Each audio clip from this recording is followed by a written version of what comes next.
چې یو آدمی دا ونه وي چې مولوي صاحب دا ځمکه ماله وګوره چې دا پلان کې ده که نه دا سبزي ماله وګوره دا کار ماله وګوره ښځه یې په چا نه ده کتلی چې دا ښځه ماله وګوره چې ښه راکړه. په دې کې نن چې مسلمان دی هغه دروغ وایي، کنځل کوي، زنا کوي، ملاوټ کوي، غیبت کوي، منافقت پکې شته. د دې حالت د مسلمان د دې حالت ذمہوار څوک دی؟ مسلمان غلام ولې شو؟ د مسلمان د غلامۍ د دې حالت ذمہوار څوک دی؟ بالکل چې کوم ځای کې فائدې بس هغه اسلام اخلو، چې کوم ځای کې نقصان وي هغې ته په هغې باندې خاموشي اختیاروو. نو چې دغه حالي نو ظاهره خبره ده چې موږ به په کشمیر کې هم وهل ټکول خورو، موږ به په افغانستان کې هم وهل ټکول خورو، موږ به بیا په فلسطین کې هم په لاشونو باندې به صرف د فیسبوک پوسټونه به کوو او یا به زیات نه زیات به صرف لاسونه ورټکوو، ځکه چې نور هم په وس کې څه شته نه. آیا دا د نبي علیه السلام فتوا ده؟ عوام په دې کې کنفیوز ولې دي؟ عوام به د هغه چا نه تپوس کوي چې د قرآن او سنت والا عالم. الله فرمایي فاسألوا اهل الذکر ان کنتم لا تعلمون. که تاسو په یو مسلې نه پوهېږئ د علماو نور نه پوښتنه وکړئ، نور علما پسې وګرځېږي. امیان چې دي عوام خو په مولا پسې روان دي، خو ډېر کم امیان دي چې هغه په قرآن باندې پوهېږي، هغه په حدیث باندې پوهېږي او هغه دا ادراک کولی شي چې یاره دا مولا چې دی دا حق پرست دی او دا بل مولا چې دی دا په باطل پسې روان دی. عوام خو زما خیال دی چې دونه سوچ ګوره سنګر خان بھائی لکه څرنګه د ملا دین دی د عوام هم دین دی. عوام صرف دا نه چې ملا پسې روان وي، چې یو آدمی دا ونه وي چې مولوي صاحب دا ځمکه ماله وګوره چې دا پلان کې ده که نه دا سبزي ماله وګوره دا کار ماله وګوره، ښځه یې په چا نه ده کتلی چې دا ښځه ماله وګوره چې ښه راکړه نه. خو دین د ملا په خوله مني. په کار دی چې دا دین هم زده کړي، قرآن هم زده کړي.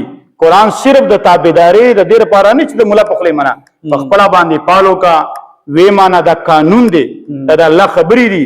تم د الله بندې زم د الله بندې.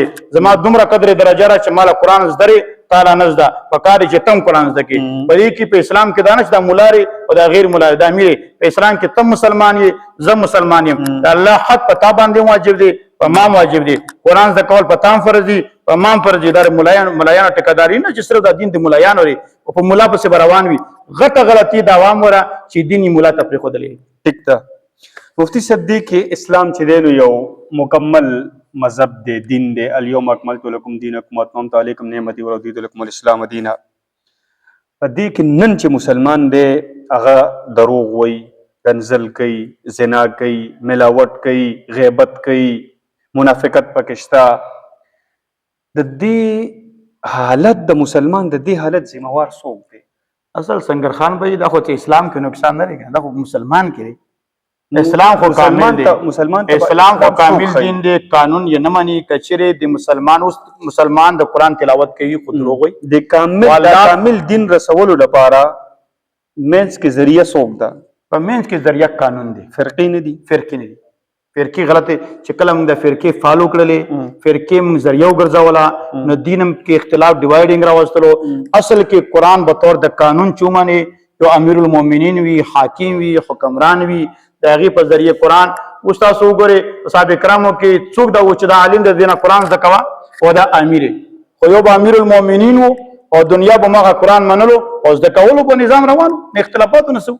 لیس علی ملت الاسلام الکامله، دا کامل مسلمان نه دی، نه د مکمل اسلام نه دی چې د مسلمان نه دی. زمونږ نه دی، یعنی زمونږ د امت مسلمه په طریقې نه دی روان. که دا د امت مسلمه په طریقه روان وي نو دوی به دوکه نه کولې، غلا به نه کولې، دروغ به نه ویلې، غیبت به نه کولې. که دا د قرآن او د امت مسلمه ور اسلام په صحیح طریقې روان وي. ټیک ده. اوس دې کې خبره دا ده چې دا خو زه د مسلمان دننه کمزوري دي، مسلمان د دننه هم دې څیزونو کمزوری کو، هغه دروغ هم وایي، غیبت هم کوي، مطلب اسلام په حقیقي معنو کې هغه نه فالو کوي. په بیرونی دنیا کې مسلمانانو ته ګڼ شمېر مسلې دي.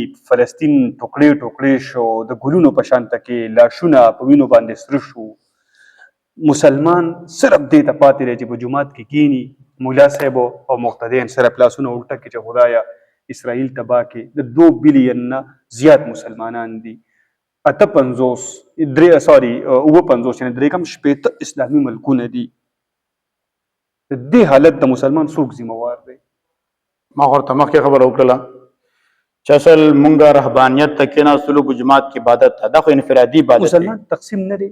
مسلمان درته خبره کوم فرقو تقسیم کړي خبره کوم چې کله مسلمان په جماعت کې کېناستلو هر پارټي خپل پارټي مستقله وګرځوله او موږ عبادت نه صرف مانځله موږ دین وویلو معاملات هم پرېښودل اخلاق هم پرېښودلو خلافت هم پرېښودلو په موږ باندې نظام د غیر مسلم راغی اوس یو مسلمان خو قانون د امریکې مني د امریکې غلامان یو چېرې څومره اسلامي ملکونه دي په نیټو کې داخل دي د نیټو د وجې نه دوی د فلسطین ملګرتیا نشي کولی او د اسرائیل خلاف نشي کولی ځکه چې دا امریکې د IMF غلامان دي قرضونه ورنه راغلي همدغه خبرې لراتله مونږ هم دا خبره کوو چې د امت مسلمان قرآن قانون شو مسلمان غلام ولې شو د مسلمان د غلامۍ د دې حالت ذمہوار څوک دی د دې حالت ذمہوار په خپل مسلمان دی چې قرآن یې پرېښودلی دی قانون یې پرېښودلی دی نه اسلام یې پرېښودلی دی اسلامي نظام یې پرېښودلی دی که ته ووایې چې د دې ذمہوار مولا دی مولا په خپله غلام دی